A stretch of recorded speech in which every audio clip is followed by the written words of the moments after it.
Қазіргі кезде жалпы қатты дәлелденген нәрсе бұл уақыттың жылдамдығы. Уақыттың жылдамдығы соншалық адамдар тіпті қартайып та үлгермейді екен, мамандардың айтуынша. Уақыттың жылдамдығының үлкен әсері бұл технология бар, басқа бар, өте жоғары деңгейде дамуда. Яғни бүгін алып үлгермейсің, ертең жаңасы шығып жатады. Біз осыған қатысты мен осыдан 5 жыл бұрын біраз ақпарат жинаған едім, көріп таңғалған едім. Яғни әр секундта дейді, осыдан 5 жыл бұрын болатын 10 мың сайт жасалады. Әр секундта Google-ға 50 мың сұраныс жібереді екен. Әр секундта 50 мың электронды хаттар жіберіледі екен, бірінен біріне. Әр секундта 122 мың видео қаралады дейді. Алда келе жатқан мықты 15 IT компаниялар соңғы 20 жылда 14 мың есеге өскен. Соңғы 1 жылда роботтарды дайындау 41%-ға өскен. Жапонияда үлкен бір компания 60 мың адамды жұмыстан шығарып 40 мың роботты жұмысқа алған. Қазірдің өзінде Қытайда 15 мың завод, фабрика адамдардың көмегінсіз жұмыс жасауда. Себебі роботтар жұмыс жасайды ол жерде. Және тоқты үнемдеу үшін роботтар түнде жұмыс жасайды екен. Мұндайларды қараңғы заводтар деп атайды екен Қытайда. Қазіргі кезде жасанды интеллект деп атады ғой. Швейцария сияқты мықты мемлекеттерде интеллекттер дамытуды қолға алып кеткен екен. Жасанды интеллекттің салдарынан, мысалға біз білетін Сбербанктың өзінде соңғы 5 жылда 40% адам жұмыссыз қалса, алдағы 5 жылдықта 80% адам жұмыссыз қалады деп кәдімгі эксперимент жасалынған. Енді осы нәрсе 5 жыл бұрын болған, бүгінгі таңда 80% адам жұмыссыз қалды деген сөз. Ресейдің Минфинында мысалға осыдан 5 жыл бұрын айтты. Алдағы уақытта 500 мың адам жұмыс қалады деп хабарлаған екен. Қарап отыратын болсақ, бұның барлығын неге айтып отырмын? Бүгінгі таңда әлемдегі 70 банк бірігіп отырып, Корда блокчейнді жасап шығарды. Қазіргі таңда хирургтар, мысалға Германия, Корея, Япония, Америка дамып кеткен жердің барлығында роботтар, кәдімгі роботтар операция жасай береді.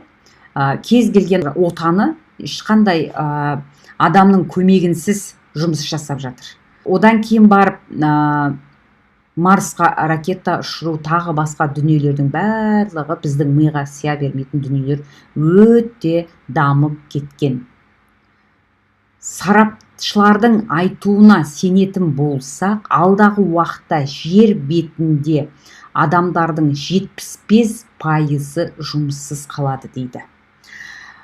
Бұл көрсеткіштер, бұл сараптамалық дәйектер бізге еш қатысы жоқ болып көрінгенімен, осыларға қарап қай жерде отырғанымызды, қайда бара жатқанымызды ойлануымыз керек.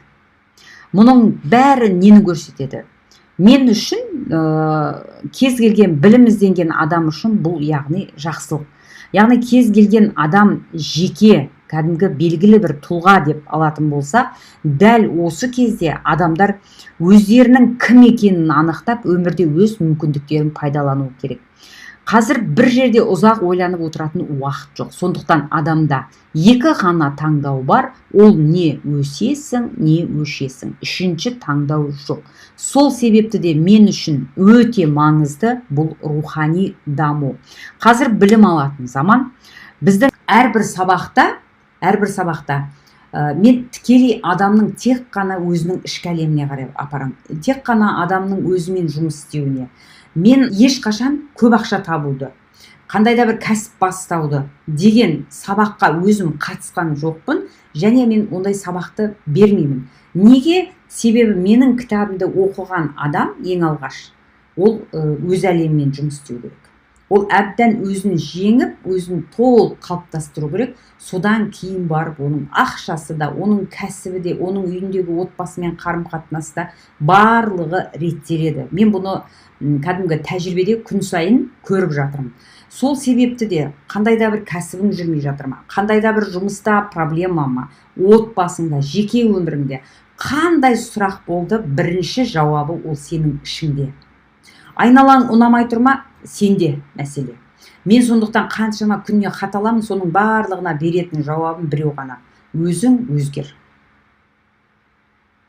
Өзің өзгер, яғни өзің өзгерген кезде ғана әлем өзгереді. Сен өзіңмен тіл табысып, өзіңді бағалап, өзіңнің кім екеніңді анықтап, мына өмірге неге келгеніне сұраққа жауап беріп, соның барлығын ізденіп тапқан кезде сен бүкіл әлеммен тіл табысуың оңай болады.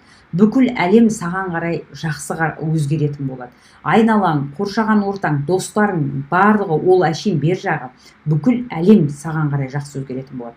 Біздің сабақтағы әрбір айтылған дүние өте қарапайым болып көрінуі мүмкін. Мен сиқырлы таяқша бермеймін. Міне, мына техниканы жасай салсаң, сен ертең баттың, бітті, жаңағы ақшаның астында қалдың, я болмаса бүйте қалдың деген әңгіме жоқ. Бүкіл менің берген әрбір тапсырмам қарапайым болып көрінгеніменен тікелей өзіңмен жұмыс істегендіктен сіздер осы сабақта өзіңді жеңу, өзіңді қайтадан тәрбиелеп шығу қаншалықты еңбекті талап ететініне көздеріңіз жететін болады. Ал егер барлығына төтеп беріп, шынымен де ізденіп, білім алып, шынымен алдыға жылжып, осы жердегі тапсырмаларды орындайтын болсаңыз, өзіңізді жеңетін болсаңыз, өзіңіз өзгеретін болсаңыз, сіз нағыз жеңімпаз.